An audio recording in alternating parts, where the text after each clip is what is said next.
पूर्वी बघा लहानपणी अशा आपण दोन साळुंक्या बघितल्या की काहीतरी आपल्याला आज दिवसभरात गोड किंवा आनंदाची बातमी मिळेल.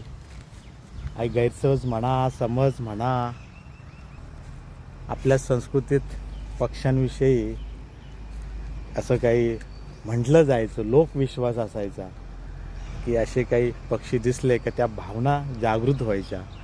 जर आपल्या घरावर छतावर कावळा जर ओरडत असेल तर आज कोणीतरी आपल्याकडे पाहुणा येईल अशी भावना असायची.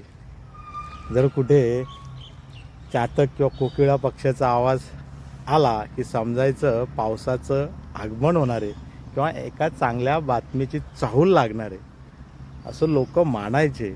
आणि आज बघा अशा दोन साळुंक्या दिसल्या मला, त्याच्यामुळे जी आनंदात बालपणाची जी निरागस भावना होती, जी आठवण होती, ती मला ह्या ठिकाणी निश्चित आठवली आणि तुमच्यासोबत मी शेअर केली. धन्यवाद.